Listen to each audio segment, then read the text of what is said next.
سورۃ الاخلاص قرآن حکیم کی عظیم ترین سورت، جس کو حضور نے فرمایا ثلث قرآن، تہائی قرآن کی مساوی ہے۔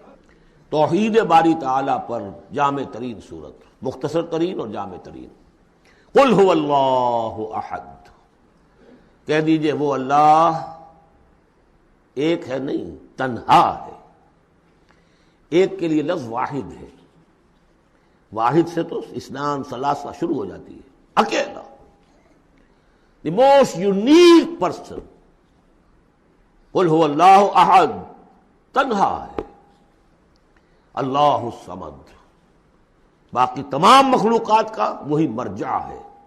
صمد کہتے ہیں بڑی چٹان کو، جس کا سہارا لیتے تھے لڑنے کے وقت، کہ پیچھے چٹان اچھی ہو تاکہ پیچھے سے دشمن جو ہے حملہ نہ کر سکے۔ پھر یہی لفظ آ جاتا تھا سرداروں کے لیے کہ جن کی طرف رجوع کرتے تھے لوگ۔ تو یہ کہ اصل میں اللہ تو ہے خود بخود قائم ہے، اپنے بل پر قائم ہے، کسی نے بنایا نہیں اسے، اس کی حیات مستعار نہیں ہے، اس کی حیات اپنی، اس کا علم اپنا۔ باقی جو بھی کائنات کے اندر مخلوقات ہیں وہ سب اس کی بدولت ہے۔ لا یحیطون بشیء من علمہ الا بما شاء، ان کا وجود بھی اللہ کا عطا کردہ، انہیں حیات بھی مستعار ہے، مانگی ہوئی ہے۔ عمر دراز مانگ کے لائے تھے 4 دن، اور وہ مانگی ہوئی زندگی ہے، جب چاہے گا لے لے گا ہم سے، ہماری زندگی اپنی تو نہیں ہے۔ لیکن یہ کہ باقی تمام مخلوقات کو تھامے ہوئے ہے، اور یہ وہی ربط و تعلق ہے جو میں نے آپ کو بتایا تھا اسم اعظم، جو الحی القیوم، خود زندہ اور باقی سب کو تھامے ہوئے۔ کل کائنات اس کی توجہ کی وجہ سے قائم ہے۔ لم یلد ولم یولد، نہ اس نے جنا اور نہ وہ جنا گیا، نہ اس کے کوئی ماں باپ، نہ اس کی کوئی اولاد، نہ اس کی کوئی جورو اور بیوی۔ متخذ صاحبۃ ولا ولدا، یہ ہم پڑھ چکے ہیں قرآن۔ اس اعتبار سے نفی ہو گئی کہ کچھ لوگوں نے اس کے لیے بیٹیاں تجویز کر دی، فرشتوں کو خدا کی بیٹیاں بنا دیا۔ کچھ لوگوں نے جو ہے اس کے لیے بیٹے بنا دیے، حضرت مسیح کو بنا دیا اور حضرت عزیر علیہ السلام کو بنا دیا یہودیوں نے سب نے نہیں، کچھ ان کی فرقوں نے وغیرہ وغیرہ۔ لیکن یہ کہ اس کا معاملہ یونیک ہے، نہ اس نے کسی کو جنا نہ وہ کسی سے جنا گیا۔ وَلَمْ يَكُنْ لَهُ كُفُوًا أَحَدٌ، اور نہیں ہے اس کا کوئی بھی، اب کفو جو کہتے ہیں برابری کا، کسی حیثیت سے اس کے برابر۔ کفو، ہم پلہ، ضد، ند، مثل، مثال، مثیل، کوئی نہیں، کوئی اس کا ہم پلہ نہیں ہے، کوئی اس کا ہم رتبہ نہیں ہے، کوئی اس کا کفو نہیں ہے۔ بارک اللہ لی ولکم فی القرآن العظیم ونفعنی وإیاکم بالآیات والذکر الحکیم۔ آخری 2 صورتیں یہ گویا کہ قرآن مجید کے اختتام پر 2 پہرے دار ہیں۔ یہ 2 صورتیں ہیں کہ جو اصل میں مدنی صورتیں ہیں، نازل ہوئی ہیں مدینہ منورہ میں، اور ان کا زمان نزول کے اعتبار سے شان نزول بھی ہے کہ ان کا حضور پر ایک مرتبہ جادو کیا گیا تھا، تو اس جادو کے اثرات کو زائل کرنے کے لیے یہ آیات پھر اتری ہیں، اور حضور نے پھر جب ان کی بار بار تلاوت کی ہے تو وہ جادو کے اثرات، ایک یہودی نے کیا تھا جادو آپ پر، جس سے آپ کو چیزیں بھول جاتے تھے، کافی آپ کو دیکھ تکلیف رہی ہے۔ صحیح بخاری کے اندر یہ روایت موجود ہے۔ ہمارے جدید کچھ ریشنلسٹ ہیں اور جو خاص طور پر منکر حدیث ہیں، وہ سمجھتے ہیں کہ اس میں تو توہین ہے رسول کی، کہ جادو کا اثر ہو سکتا ہے۔ رسول بھی اس اعتبار سے بشر ہوتے تھے، تلوار کا اگر کاری زخم پڑا ہے تو خون نکلا، اور خون نکل گیا تو زوفتاری ہوا ہے، زوفتاری ہوا تو بے ہوشی بھی ہوئی ہے۔ یعنی یہ جسم جو ہے ان کا، اس کے اعتبار سے جو بھی بخار آپ کو چڑھا ہے، بخار میں تکلیف ہوئی ہے، عالم نزع میں نہایت شدید تکلیف ہوئی ہے، تو اس حوالے سے یہ نہ سمجھیے کہ وہ بشریت کے جو لوازم ہے وہ ختم ہو جاتے ہیں، لیکن اللہ تعالیٰ کی طرف سے انہیں ایک مقام ملا ہے، ایک عصمت ملی ہے، ایک بزرگی ہے، وہ اپنی جگہ پر ہے۔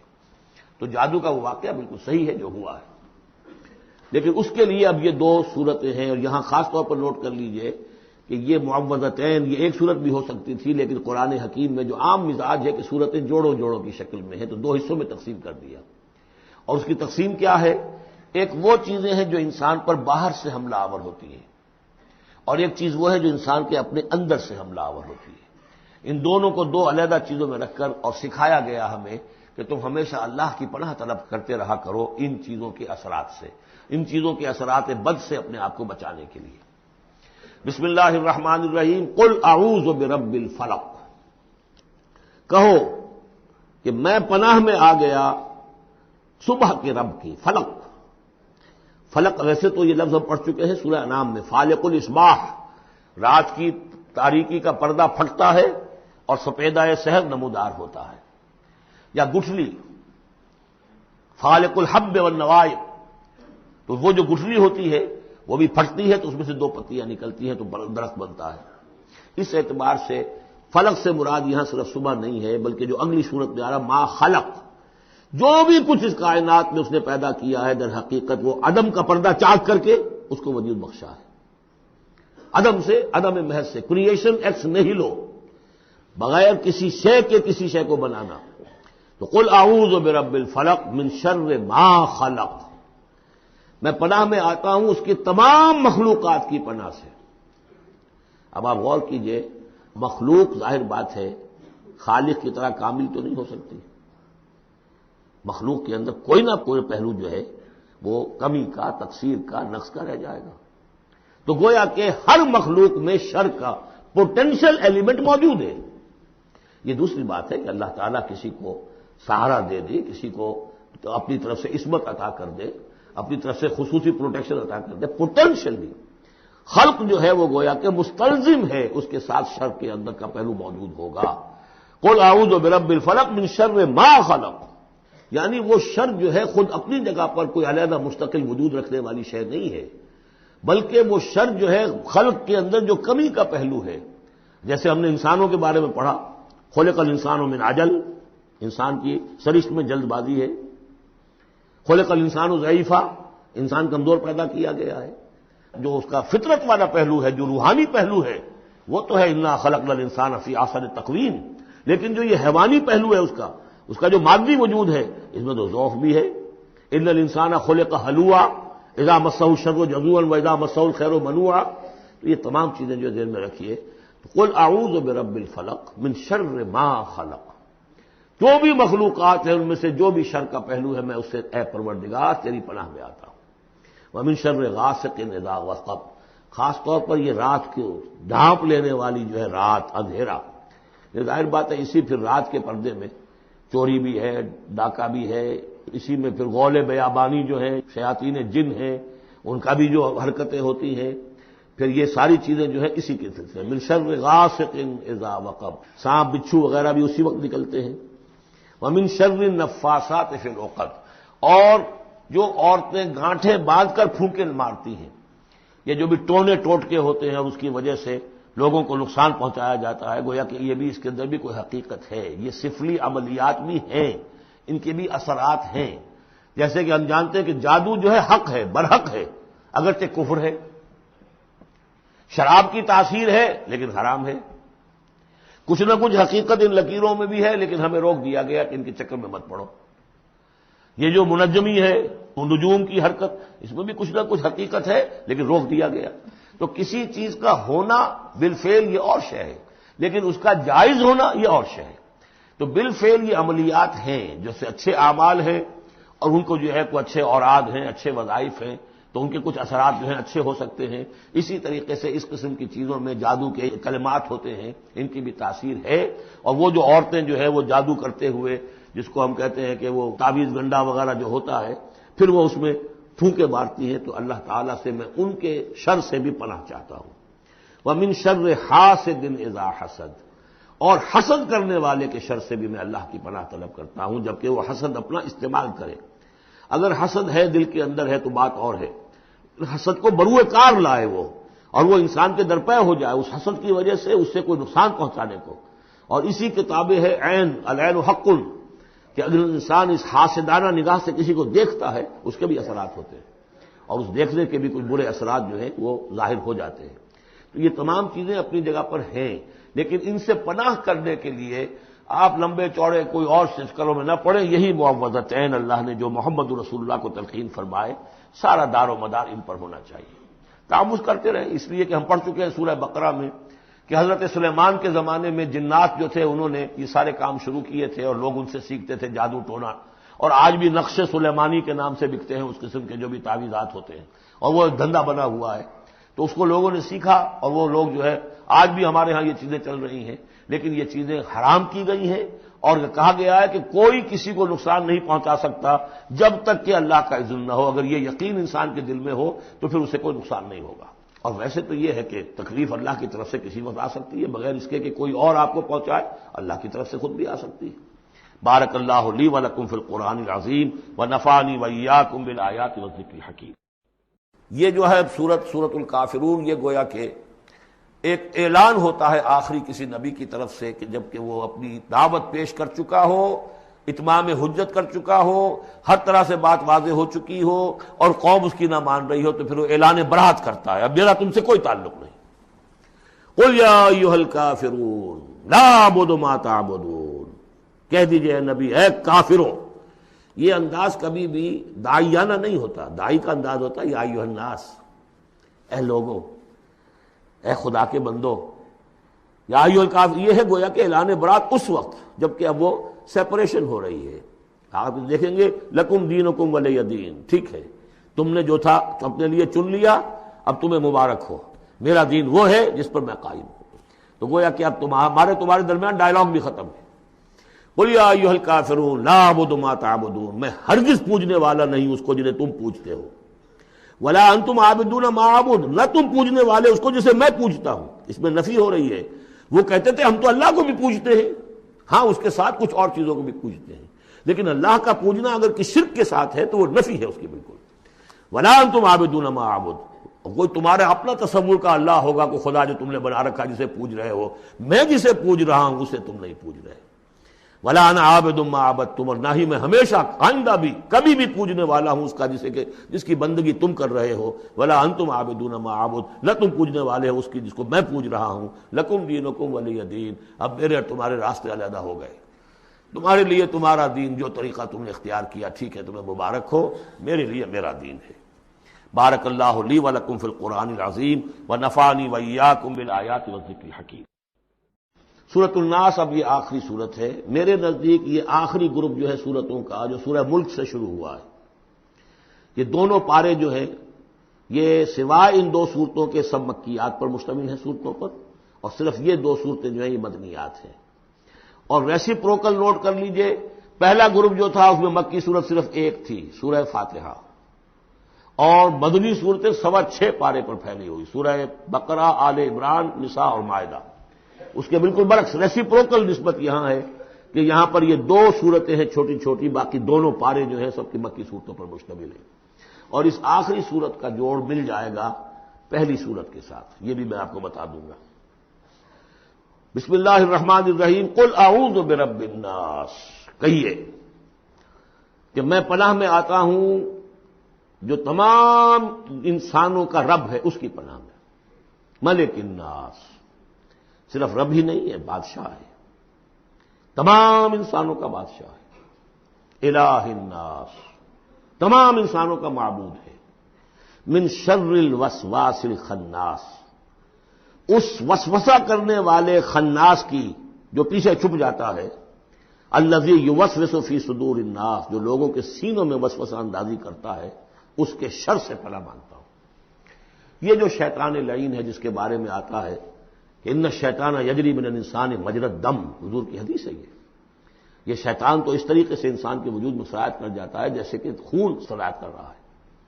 یہ شیطان جو ہے، اور یہ آپ وہ بھی پڑھ چکے ہیں، وَلَقَدْ خَلَقْنَا الْإِنسَانَ وَنَعْلَمُ مَا تُوَسْوِسُ بِهِ نَفْسُهُ، ہم نے انسان کو بنایا، ہم جانتے ہیں کہ اس کا نفس امارہ جو ہے، اڈ اور لیبیڈو، اس کو اندر کیا وسوسہ اندازی کرتا رہتا ہے۔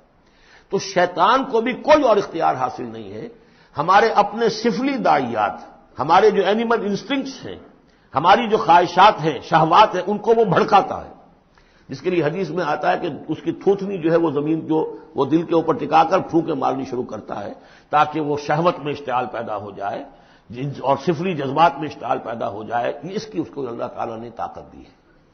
یہ ہے وسوسہ، وسواس الخناس۔ اور خناس کیوں کہا؟ اگر آپ ذکر کریں گے لا حول ولا قوت الا باللہ، فوراً بھاگ جائے گا۔ تو ذکر سے جب دل خالی ہوتا ہے، دل میں اگر اللہ کی یاد نہیں ہے تو شیطان آئے گا، تھوتنی ٹکائے گا اور پھونکے مارے گا۔ یہ چونکہ شیطان کی یہ ساری ترکیب انسان پر اثر انداز ہوتی ہے اس کے اپنے نفس کے وساطت سے، اندر سے۔ لہذا اس کے لیے یہ علیحدہ صورت جو ہے وہ قائم کر دی. قل اعوذ برب الناس ملک الناس الہ الناس من شر الوسواس الخناس الذی یوسوس فی صدور الناس من الجنۃ والناس. خواہ وہ جنوں میں سے ہوں یا انسانوں میں سے، ان میں وہ وسوسہ اندازی کرتا ہے. اب اس کو جوڑ لیجئے آپ پہلی صورت کے ساتھ. سورہ فاتحہ میں کیا ہے؟ الحمدللہ رب العالمین، قل اعوذ برب الناس، مالک یوم الدین ملک الناس، ایاک نعبد و ایاک نستعین الہ الناس. اس کے بعد کیا ہے؟ ہم آپ سے مدد چاہتے ہیں اہدنا الصراط المستقیم.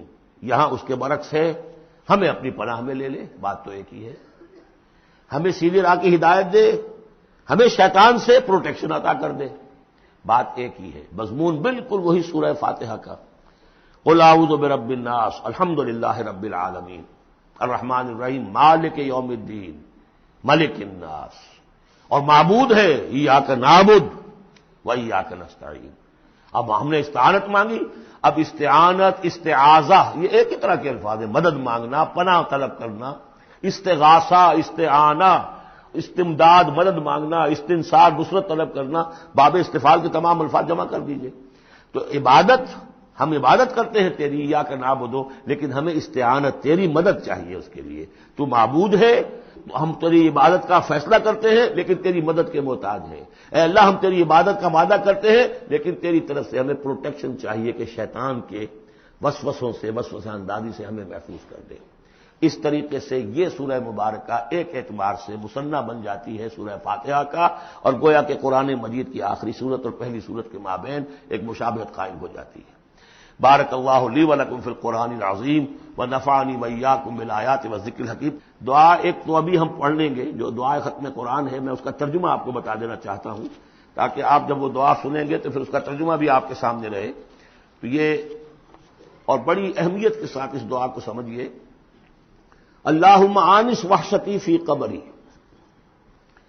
اے اللہ میری قبر میں جو وحشت ہوگی تنہائی کی، اس وحشت کو دور کرنے کے لیے مجھے قرآن مجید کا انس عطا کر دے. واقعہ یہ ہے کہ میں جب یہ دعا پڑھا کرتا تھا، جس زمانے میں ابھی آتش جوان تھا، تو میں سمجھتا تھا یہ تو اضافی سا جملہ ہے، اصل تو آگے ہے اللہم ارحمنی بالقرآن العظیم وجعلہ لی اماما ونورا وہدی ورحمہ. لیکن اب جب موت قریب نظر آتی ہے اور قبر جو ہے وہ نظر آ رہی ہے تو معلوم ہوتا ہے کہ اہم ترین حصہ یہی ہے، اس دعا کا جو پہلا حصہ ہے اللہم آنس وحشتی فی قبری. اس وحشت کو مانوس میرے لیے بنا دے، لیکن مانوس بنے گی قرآن کے ذریعے سے. وارحمنی بالقرآن العظیم، اور مجھ پر رحم فرمائیو اس قرآن عظیم کی بدولت. وجعلہ لی اماما ونورا وہدی ورحمہ، اور اس دنیا میں پروردگار اس قرآن کو میرے لیے امام بنا دے، میں اس کی پیروی کروں. لیکن یہ الفاظ کہتے ہوئے اپنے دل کو دیکھنا ہوگا کہ خود اپنا ارادہ ہے یا نہیں. عزم ہو کہ ہاں اب قرآن کو اپنا امام بنانا ہے، اس کے پیچھے چلنا ہے، تب تو اللہ تعالیٰ سے دعا کرتے ہوئے بھی انسان جو ہے پھر اسے سجتی ہے یہ دعا. اور ایسا کوئی شعوری فیصلہ ہے ہی نہیں تو پھر یہ ایک روٹین ہے، بس آپ نے ایک الفاظ ہے جو زبان سے کہہ دیے ہیں. ذالک قولہم بافواہہم، اپنے منہ سے نکلنے والی باتیں اور کچھ نہیں. وجعلہ لی اماما ونورا، نور بنا دے، وہدی ہدایت بنا دے، اور رحمت بنا دے. اللہم ذکرنی منہ ما نسیت، اے اللہ مجھے یاد کرا دے اس میں سے جو میں بھول جاؤں. وعلمنی منہ ما جہلت، اور جس چیز کو میں اس میں سے جانتا نہیں ہوں، اور ہم تو سب سے جاہل ہیں، کتنے فیصد لوگ ہیں جو جانتے ہیں قرآن میں ہے کیا. لیکن بہرحال دعا مانگیے کہ اللہ تعالیٰ ہمت دے، آپ قرآن سیکھیں، قرآن سیکھنے کے لیے عربی سیکھیں. علمنی منہ ما جہلت، لیکن یہ بھی اگر آپ کا اپنا ارادہ نہیں ہے کہ سیکھنا ہے تو اللہ تعالیٰ زبردستی تو آپ کے دل میں آ کے قرآن کا علم نہیں ڈال دے گا. قرآن کا علم تو بڑی قیمتی شے ہے. دنیا کا کوئی فن ہو، کوئی معمولی سا کوئی فن ہے، وہ بھی سیکھنا پڑتا ہے، محنت کرنی پڑتی ہے. جیسا کہ حضرت علی نے فرمایا، بڑے اونچے اشعار ہیں، یغوث البحر من طلب اللآلی، جو شخص بھی موتیوں کا طلبگار ہوتا ہے اسے سمندر میں غوطہ زنی کرنی پڑتی ہے. ومن طلب العلا سحر اللیالی، جو کسی بلند مقام تک پہنچنا چاہتا ہے زندگی میں، وہ راتوں کو جاگتا ہے، محنت کرتا ہے، پڑھتا ہے، جو بھی مشقت کرتا ہے۔ ومن طلب العلا من غیر قد، اور جو کوئی بلندی کا طلبگار بن جائے بغیر کوشش کے، اضاع العمر فی طلب المحالی، پھر وہ اپنی عمر ضائع کر بیٹھتا ہے ایک محال چیز کی طلب میں۔ وہ تو ہونے والی بات نہیں ہے، یہ دنیا اللہ نے بنائی ہے کہ محنت کرو۔ تو یہ دعا مانگتے ہوئے علمنی منہ ما جہلت، تو اپنا ارادہ کریں پختگی کے ساتھ۔ اور چونکہ یہاں وہ نظام اب چلنے والا ہے، اس کا پراسپیکٹس بھی نیچے موجود ہے، 1 ایئر کورس جو ہم نے شروع کیا ہے انجمن خدام القرآن کے تحت، وہ لاہور میں ہوتا آ رہا ہے بہت سے سالوں سے، یہاں بھی 1-2 مرتبہ ہو چکا ہے، اب اس سال پھر یہ شروع ہو رہا ہے، اور یہ 23 فروری تک اس کے جو ہے وہ اس کی کلاسز شروع ہوں گی۔ اس سے پہلے ڈیٹس وغیرہ ہیں، پراسپیکٹس چھپ چکا ہے، نیچے دفتر سے آپ کو مل جائے گا، 5 روپے اس کی پراسپیکٹس کی قیمت ہے۔ لیکن آپ دیکھیے اور اس سے فائدہ اٹھائیے کہ ہم نے کیا کیا کچھ پڑھ لیا ہے، لیکن یہ کہ ہم نے اتنی عربی نہیں سیکھی کہ قرآن مجید کو براہ راست سمجھ سکیں۔ فرمایا وعلمنی منہ ما جہلت وارزقنی تلاوتہ، اور مجھے اے اللہ ہمت دے، نصیب فرمائیے کہ میں اس کو پڑھتا رہا کروں، آنا اللیل و آنا النہار، رات کے اوقات میں بھی اور دن کے اوقات میں بھی، واجعلہ لی حجۃ یا رب العالمین، اور اے تمام جہانوں کے پروردگار اس قرآن کو میرے حق میں دلیل بنا، میرے حق میں گواہ بنا، یعنی میرے خلاف نہ کر دیجو، اس لیے کہ حضور نے فرمایا ہے القرآن حجۃ لک او علیک، یہ قرآن یا تو دلیل ہے اور گواہ ہے تمہارے حق میں اور یا تمہارے خلاف۔ اگر قرآن کو پڑھو گے جیسے کہ پڑھنے کا حق ہے، سمجھو گے جیسے سمجھنے کا حق ہے، عمل کرو گے جیسے عمل کرنے کا حق ہے، اور اس کو دنیا تک پہنچاؤ گے جیسے کہ پہنچانے کا حق ہے، تو یہی قرآن تمہارا شافع بن کر کھڑا ہوگا، یہی تمہارے حق میں گواہی دے گا۔ اور جو کچھ ہم کر رہے ہیں اگر وہی ہم کرتے رہیں گے تو یہی قرآن سب سے بڑا ہمارے خلاف جو ہے استغاثہ لے کر آئے گا کہ اللہ یہ بدبخت کہتا تھا کہ یہ میں تیری کتاب ہوں، مجھے پڑھتا نہیں تھا، مانتا تھا میں تیرا کلام ہوں، سمجھتا نہیں تھا، یا سمجھتا بھی تھا عمل نہیں کرتا تھا۔ یہ سب سے بڑی دلیل ہمارے خلاف، القرآن حجۃ لک و علیک۔ اس قرآن حکیم کے ضمن میں ایک خاص دعا جو حضور سے منقول ہے، اس کی 2-3 روایتیں اس کی تھی کہ جن کو پھر میں نے جمع کیا ہے، اور وہ خوبصورت چھاپ بھی دی گئی ہے۔ اب آج یہاں غالباً اویلیبل ہوگی، کہاں آج یہاں کوئی تحفہ بھی آپ کو دیا جائے گا، یہ جو ابھی ہوگا ختم قرآن جب ہم تراویح میں کر لیں گے تو کچھ تحفہ بھی ہے، کوئی ایک کیسٹ ہے، ایک وہ دعا جو میں ابھی آپ کو سناؤں گا وہ بھی بہت خوبصورت طبع شدہ، کہیں لٹکا لیجئے اپنے پاس یا میز کے شیشے کے نیچے رکھ لیجئے، اسے یاد کیجئے۔ لیکن اس دعا میں جو کوٹ کوٹ کر بھرا ہوا ہے، حضور کی جو عاجزی ہے، بندگی ہے اللہ کے سامنے، جس طرح اپنے آپ کو انہوں نے، جیسے امام ابن تیمیہ کا قول میں نے آپ کو سنایا ہے کہ عبادت کیا ہے، غایت الحب مع غایت الذل والخضوع، حد درجے میں انسان اپنے آپ کو اللہ کے سامنے بچھا دے کہ میں کچھ نہیں ہوں، اے اللہ تجھ سے سوال کر رہا ہوں۔ وہ دعا کیا ہے؟ اللہم انی عبدک، پروردگار میں تیرا بندہ ہوں، ابن عبدک، میرا باپ بھی تیرا ادنا غلام تھا، وابن امتک، میری ماں بھی تیری ادنا کنیز تھی، فی قبضتک، میں تیرے قبضہ قدرت میں ہوں، ناصیتی بیدک، میری پیشانی تیرے ہاتھ میں ہے، ماضٍ فی حکمک، میرے پورے وجود میں تیرا ہی حکم جاری و ساری ہے، عدل فی قضاؤک، اور میرے بارے میں جو فیصلہ تو کرے وہ عدل ہی پر مبنی ہوگا۔ اسألک، میں تجھ سے سوال کرتا ہوں، بکل اسم ہوا لک، ہر اس نام کے حوالے سے جو تیرا ہے، تو قرآن میں بار بار ہم نے پڑھا فدعوہ بہا، للہ الاسماء الحسنی فدعوہ بہا، اللہ کے ناموں کے حوالے سے دعا کیا کرو۔ اسألک بکل اسم ہوا لک، جو تیرے نام ہے، انزلتہ فی کتابک، جسے تو نے اپنی کسی کتاب میں نازل کیا، او علمتہ احدا من خلقک، یا تو نے اپنے مخلوق میں سے کسی کو سکھایا، اب استاثرت بہ فی مکنون الغیب عندک، یا اسے ابھی اپنے پاس اپنے غیب کے خزانے میں محفوظ رکھا ہوا ہے، سارے ناموں کا حوالہ دے کر اسألو کا کیا، ان تجعل القرآن ربیع قلبی، اس قرآن کو میرے دل کی بہار بنا دے، ونور صدری، میرے سینے کا نور بنا دے، وذہاب ہمی، اور میرے ہموم اور غموم کا، غموں کا اور جو بھی تفکرات ہیں ان کا دور کرنے والا، جلا حزنی، میرا کوئی غم ہو افسوس ہو اس کو بھی ختم کر دینے والی چیز، اس کا ذریعہ اس قرآن کو بنا دے۔ تو یہ بڑی عظیم دعا ہے جس میں ایک طرف عبدیت کی انتہا ہے، تواضع، اللہ کے سامنے تذلل، اور پھر یہ کہ مانگنے کی شے اصل میں قرآن سے کیا ہے، اللہ سے مانگنے کی شے کیا ہے، الرحمن علم القرآن، یہ ہے سب سے بڑی دولت۔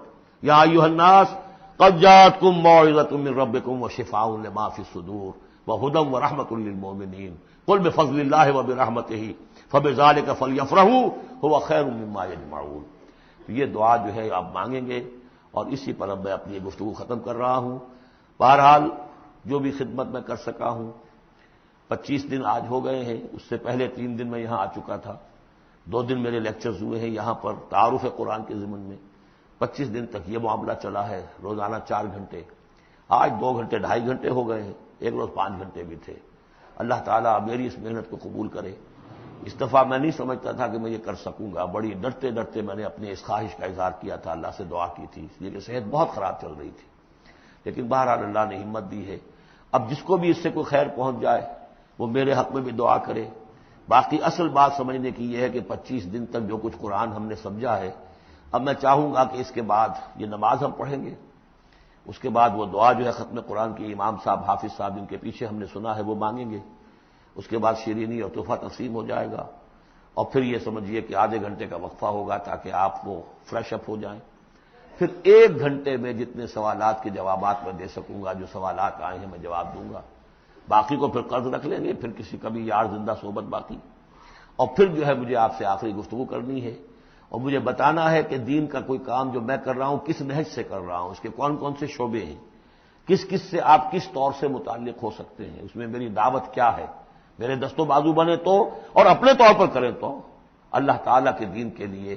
اب یہ سارا کچھ قرآن سننے کے بعد بھی ایسا نہیں ہونا چاہیے کہ ہماری زندگی وہی رہ جائے، اسی رخ پر رہ جائے کہ جو اس رمضان کی آمد سے قبل تھی۔ بارک اللہ لی ولکم فی القرآن العظیم ونفعنی وإیاکم بالآیات والذکر الحکیم۔